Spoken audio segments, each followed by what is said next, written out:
കരുവന്നൂർ സഹകരണ ബാങ്കിലെ കോടികളുടെ തട്ടിപ്പുമായി ബന്ധപ്പെട്ട ഊരാക്കുരുക്ക് ബി.ജെ.പിയുമായി ഉണ്ടാക്കിയ ഡീലിൽ തൽക്കാലം അഴിച്ചെടുത്ത് വരുന്നതിനിടയിലാണ് സ്വന്തം പാർട്ടിക്കാർ തന്നെ ആപ്പുവെച്ചത്. ഈ CPM-ന്റെ ഒരവസ്ഥ ആലോചിക്കുമ്പോൾ കഷ്ടം തോന്നുകയാണ്. മൂന്നാം തവണ കാരണഭൂതത്തിന് അധികാരത്തിൽ വരാൻ ഒരു തരത്തിലും സമ്മതിക്കില്ല എന്ന വാശിയിലാണ് ആ പാർട്ടിയിലെ ചിലർ. പറയുന്നതൊക്കെ സത്യമാണ് എങ്കിലും അതൊക്കെ ഇങ്ങനെ നാലാൾ കേൾക്കെ വിളിച്ചു പറയാമോ? എന്താ അന്തം കമ്മികളെ ഇങ്ങനെ? CPM തൃശൂർ ജില്ലാ നേതൃത്വത്തിന്റെ മണ്ടക്കിട്ടാണ് DYFI ജില്ലാ സെക്രട്ടറി ശരത് പ്രസാദ് ആഞ്ഞടിച്ചിരിക്കുന്നത്. CPM നേതാക്കൾ ശതകോടീശ്വരന്മാരായി മാറുന്നതിന് പിന്നിലെ ഡീലിങ്ങുകളും അഴിമതി കഥകളുമായിരുന്നു ഒരു ടെലിഫോൺ സംഭാഷണത്തിനിടക്ക് ശരത് പ്രസാദ് പറഞ്ഞു പോയത്. അതാണിപ്പോൾ ലീക്കായി പുറത്തുവന്ന് CPM-നെ ഉടുതുണി അഴിപ്പിച്ച നിലയിൽ നിർത്തിയിരിക്കുന്നത്. സത്യം വിളിച്ചു പറഞ്ഞ ശരത് പ്രസാദിനോട് വിശദീകരണം ചോദിക്കുമെന്നാണ് CPM ജില്ലാ സെക്രട്ടറി അബ്ദുൽ ഖാദർ പറഞ്ഞിരിക്കുന്നത്. ഏത് ബാങ്കിലാണ് തന്റെ കോടികളുടെ അക്കൗണ്ട് എന്ന് ചോദിച്ചുകൊണ്ടായിരുന്നു MK കണ്ണന്റെ പ്രതിരോധം.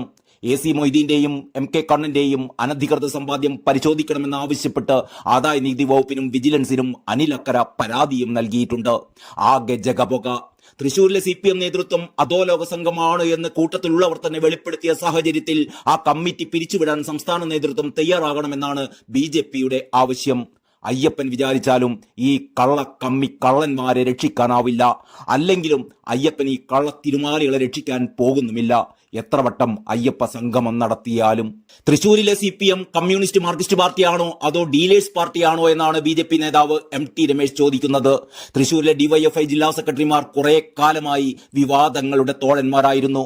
ശരത് പ്രസാദിന്റെ മുൻഗാമികളായ PB അനൂപും NV വൈശാഖനുമൊക്കെ പലവിധ കാരണങ്ങളാൽ പാർട്ടിയിൽ നിന്ന് പുറത്താക്കപ്പെട്ടവരാണ്. ഇതിന് പിന്നാലെയാണ് പാർട്ടി നേതാക്കളെ തന്നെ ഗുരുതര പ്രതിസന്ധിയിലാക്കി ശരത് പ്രസാദും പുലിവാൽ പിടിച്ചിരിക്കുന്നത്.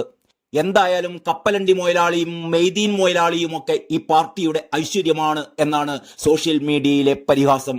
ദരിദ്രരെല്ലാം സമ്പന്നരാകുന്നതാണ് എന്റെ കാഴ്ചപ്പാടിലെ സോഷ്യലിസം. ചായ കച്ചവടക്കാരന് പ്രധാനമന്ത്രിയാവാമെങ്കിൽ കപ്പലണ്ടി വിറ്റ് നടന്ന ബഹുമാനപ്പെട്ട കണ്ണന് കോടിപതിയുമാവാം. ബഹുമാനപ്പെട്ട മൊയ്തീൻ മൊയലാളിയായതിലും സന്തോഷം.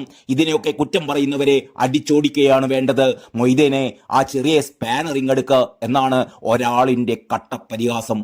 ഇനി നടക്കാൻ പോകുന്നത് കോടീശ്വര കപ്പലണ്ടി തൊഴിലാളികളുടെ സംഗമമാണെന്ന് മറ്റൊരാൾ പറയുന്നു. ഇതാണ് യഥാർത്ഥ തൊഴിലാളി പാർട്ടി.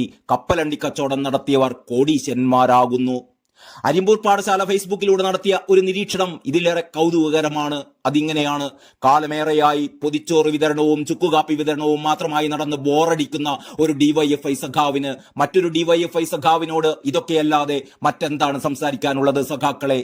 എത്രയോ കാലമായി കേരളത്തിലെ ഒരു CPM-കാരൻ മറ്റൊരു CPM-കാരനെ കണ്ടുമുട്ടുമ്പോൾ, ഒരു DYFI-കാരൻ മറ്റൊരു DYFI-കാരനുമായി വർത്തമാനം പറയുമ്പോൾ, ഒരു പരിഷത്തുകാരൻ മറ്റൊരു പരിഷത്തുകാരനുമായി ചർച്ച ചെയ്യുമ്പോൾ, ഒരു ഇടത് പ്രഭാഷകൻ മറ്റൊരു ഇടത് പ്രഭാഷകനുമായി സ്റ്റേജിലിരിക്കുമ്പോൾ, ഇടതാരാധകനായ ഒരു കവി മറ്റൊരു കവിയുമായി സംസാരിക്കുമ്പോൾ, ഓരോ ജില്ലയിലും ഓരോ ഏരിയയിലും ഓരോ ദിവസവും ഇതൊക്കെ തന്നെയല്ലേ കാലങ്ങളായി സംസാരിച്ചു കൊണ്ടിരിക്കുന്നത്?